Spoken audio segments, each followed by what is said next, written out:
Berita luar biasa untuk Republicans selepas pilihan raya malam tadi. Al-Sayed menang di Michigan. Anda tahu, lelaki Islamis yang agak ekstrim dalam talian itu yang cuba mempengaruhi semua orang untuk menyokong ideologinya supaya dia boleh menjadi Muslim pertama dalam Senat. Disokong oleh orang seperti Sniko, Hasan Piker dan Mehmet Dian, semua suara ekstrim dalam talian yang mahu Amerika dikuasai oleh undang-undang syariah. Dan saya tahu anda sedang bertanya pada diri sendiri, kenapa itu berita baik, Mira? Kenapa pula kita mahu seseorang seperti itu menang? Baiklah, saya akan beritahu sebabnya. Kerana dia bertanding menentang seseorang yang jauh lebih sederhana. Dan walaupun ini bukan berita baik untuk Michigan, kerana bandar itu benar-benar tidak waras dan sanggup mengundi lelaki gila ini, apa yang menjadi berita baik ialah apabila Islamis radikal ini bertanding menentang lawan Republikan beliau. Dalam beberapa bulan, lawan Republikan itu mempunyai peluang yang jauh lebih tinggi untuk menang berbanding jika mereka bertanding menentang calon Demokrat yang lebih sederhana. Jadi saya gembira tentang perkara ini kerana sekali lagi, anda mempunyai golongan Islamis fanatik ini yang diundi kedudukan berkuasa. Dan ia mengingatkan kita semua bahawa kita sebenarnya berhadapan dengan sesuatu yang serius,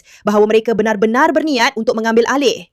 Mamdani bukanlah satu fenomena. Ia kini menjadi corak yang berulang. Dan jika anda benar-benar ingin menyelamatkan Amerika, anda tidak boleh hanya duduk diam dan melihat sahaja apabila orang-orang ini mendapat kuasa. Anda perlu sedar bahawa anda perlu melawan balik. Itulah yang dirancang oleh Republikan. Tetapi itu bukan satu-satunya berita baik yang berlaku semalam kerana Cory Bush juga telah dikalahkan oleh Wesley Bell yang juga merupakan berita baik. Kita telah melalui beberapa hari yang baik dengan calon-calon gila ini yang mempromosikan ideologi yang tidak masuk akal, penuh kebencian dan melemahkan semangat sama ada mereka disingkirkan atau diletakkan dalam kedudukan berkuasa, yang bermaksud mereka akhirnya akan kehilangan kuasa juga. Dan semua, anda perlu faham siapa penyokong-penyokong mereka ini. Jadi sekarang, anda mungkin sudah melihat pendedahan Nate Friedman tentang Dearborn, Michigan. Anda sudah dengar tentang Dearborn, Michigan, bagaimana ia pada dasarnya hanyalah sebuah bandar Islamis yang cuba mengambil alih Michigan. Tetapi adakah anda sudah lihat apa yang Nate dedahkan tentang pengundi-pengundi Al-Sayed? Maksud saya, cuba lihat ini. Kami berada di New York dan sedang membuat video YouTube tentang pilihan raya yang akan datang antara Stevens dan Syed. Dan kami sedang bertanya kepada orang ramai siapa yang mereka pilih. Ya, anda lebih suka yang mana satu menang? Apa pendapat kau, bro? Aku orang Arab. Aku orang Lubnan, kan? Ya. Steven menyokong APEC. Betul kah? Okey, sudah tentu dia sokong. Dia dapat duit dari A. Dan kita tak suka APEC, ya? Dan kenapa tidak? Kenapa awak tak suka? Awak tak tahu pun. Awak cuma fikir orang Yahudi yang mengawal Amerika. Sebab awak tak suka APEC ialah kerana awak tahu semua yang Islamis salahkan pada Yahudi atau salahkan pada Israel sebenarnya adalah strategi mereka sendiri. Kerana entiti sebenar yang cuba mengawal di belakang tabir dan melakukan kerosakan politik yang teruk adalah entiti seperti CAI. Anda tahu, Council for American Islam, Muslim Relations dan perkara-perkara seperti itu. Itu anda tahu, kumpulan politik sivil yang sangat baik yang semua orang suka dan kagumi. Tetapi sebenarnya menyokong Islamis dan keganasan. Sedangkan AIPAC pula adalah Yahudi Amerika yang percaya bahawa menyokong Israel adalah sesuatu yang baik untuk mereka. Sangat berbeza. Tetapi sudah tentu mereka sentiasa memajukan strategi mereka sendiri dan menyalahkan orang Yahudi. Sangat membosankan. Di negara kita, ya. Dan bila awak kata APEC mengawal negara kita, macam mana tu? Apa yang mereka buat untuk orang yang tak tahu? Sebab orang dah mula sedar tentang perkara ini kan? Jadi mereka membeli ahli politik. Ya. Dan ahli politik mengundi dalam semua perkara. Maksud saya, sebab Al-Sayed tidak dibeli, sudah tentu. Tidak disokong oleh puak pelampau. Sudah tentu tidak. Maksud saya, ini adalah lelaki yang sebenarnya menyokong keganasan seperti yang anda akan lihat sebentar lagi. Ya. Betul kan? Jadi jika anda membeli seorang ahli politik dan sesuatu berlaku di mana anda perlu sokong Israel, katakan saja ya. Sudah tentu anda akan undi untuknya. Anda akan cuba luluskan perkara itu. Dan adakah sesuatu yang anda ingin lihat dilakukan apabila dia menjadi senator? Sesuatu yang khusus seperti sesuatu yang anda harapkan? Tidak cuma jaga rakyatnya sendiri. Jaga rakyatnya. Betul. Tak kisah sama ada kau Yahudi atau Arab atau apapun. Ya. Cuma jaga saja. Jangan ambil duit macam orang lain buat di negara ini. Betul. Awak tahu. Itulah masalahnya. Ya. Semua orang makan suap. Dan banyak duit juga, bro. Bukan $10.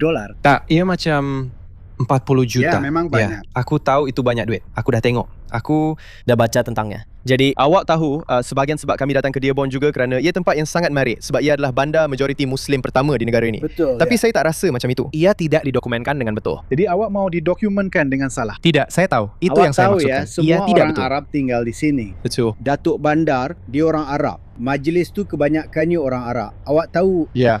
Dan awak kata mereka memang adalah macam kawan tu. peribadi saya. Majlis Merida. Ya. Kedai ini sudah wujud selama 70 tahun. Okey, kita takkan buang masa tentang ini. Pergi tengok pendedahan Nate Freedom. Tapi sebab kita sedang bercakap tentang orang-orang yang menyokong orang seperti Al-Sayed, awak akan terkejut. Sangat terkejut bila dengar bahawa Hasan Piker yang hebat itu. Awak tahu, lelaki komunis itu yang percaya bahawa Amerika layak menerima serangan 11 September.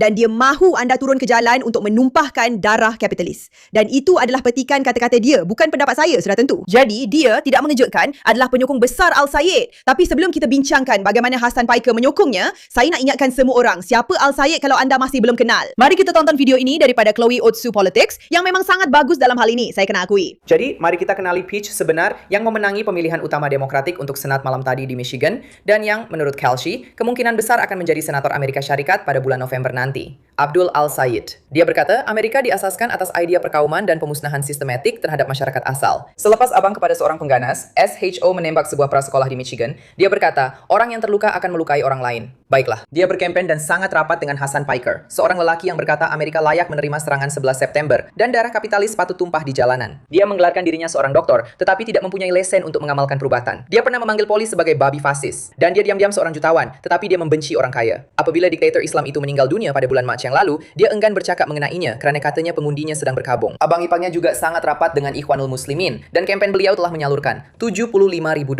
kepada sebuah pertubuhan bukan untung milik seorang pastor kulit hitam untuk pada dasarnya membeli undi orang kulit hitam. Apa-apa sajalah. Dan mengenai dasar-dasarnya, dia mahu memansuhkan ICE, memberikan Medicare untuk semua. Ini akan menghapuskan insurans kesihatan swasta. Dan di mana sahaja perkara ini dicuba, ia gagal teruk dan membawa kepada kualiti penjagaan yang lebih rendah. Dia mahu membebaskan banduan secara agresif, membiarkan penjenayah keluar dari penjara. Sebenarnya saya rasa dia langsung tidak mempunyai rancangan untuk membaiki apa-apa. Dia hanya mahu meruntuhkan dan memusnahkan institusi Amerika kerana inilah golongan kiri baharu. Anti-Amerika. Syabas Demokrat. Anda sedang membawa masuk dan mengundi untuk kejatuhan Anda sendiri.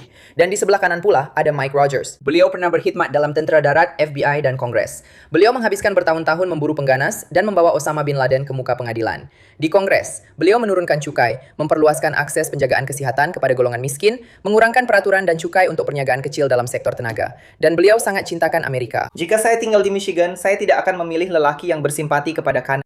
Kecuali hakikatnya. Sekarang masalahnya ialah Michigan kini majoriti Islam. Bukan Michigan, Dearborn dan tempat-tempat yang berbeza ini semakin berkembang. Oleh itu adalah menjadi tanggungjawab kepada orang yang tidak tinggal di Dearborn, Michigan, iaitu orang yang boleh berfikir dengan jelas untuk diri mereka sendiri untuk benar-benar keluar dan cuba membuat perubahan serta mengundi orang yang baik untuk Amerika berbanding orang yang hanya mahu merosakkan. Dan kita sudah bincangkan tentang kemusnahan itu, betul? Anda tahu.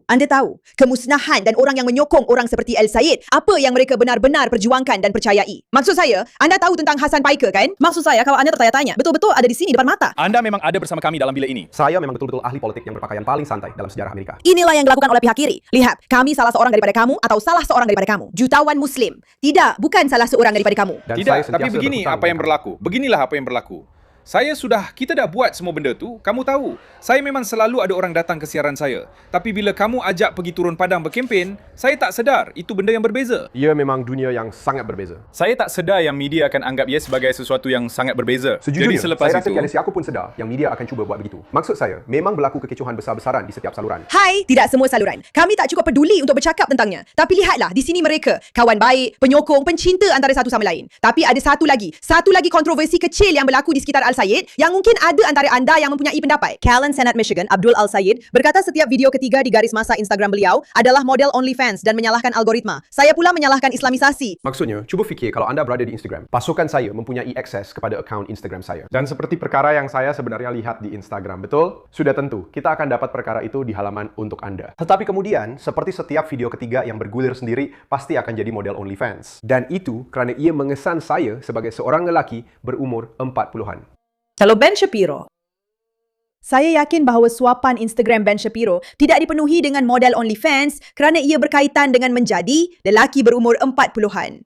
Ia sebenarnya berkaitan dengan perkara yang anda suka, perkara yang anda pilih untuk lihat dan perkara yang anda tonton. Dan ia agak memalukan untuk diakui, bukan? Bahawa anda suka menonton perempuan bogel dalam talian. Ia bukanlah cara yang betul yang anda patut pilih. Tapi semua cukuplah tentang Abdul Al-Sayed. Anda dah dengar daripada Chloe betapa teruknya dia. Anda tahu dia berbahaya. Anda tahu siapa yang mengundi untuk dia. Penyokong pengganas, orang Islamis yang fanatik dari Deir Al-Balah, Michigan. Anda tahu bahawa Hasan Piker menyokong dia. Tapi siapa lagi yang Hasan Piker sokong? Anda pasti tak terkejut mendengarnya. Cory Bush yang alhamdulillah kalah semalam. Maksud saya, inilah Cory Bush dan apa yang dia percaya. Apa yang mereka lakukan hanyalah meradikalkan saya.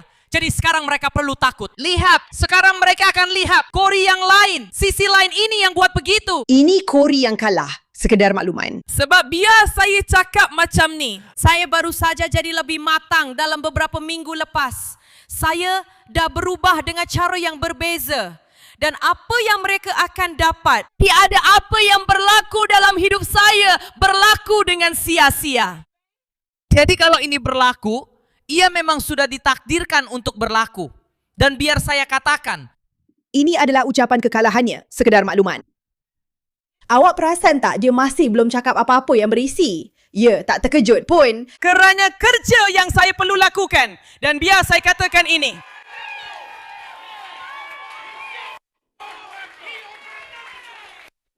APEC, saya akan datang untuk runtuhkan kerajaan awak. Maksud saya serius. Ia sangat rendah IQ. Ia Apex.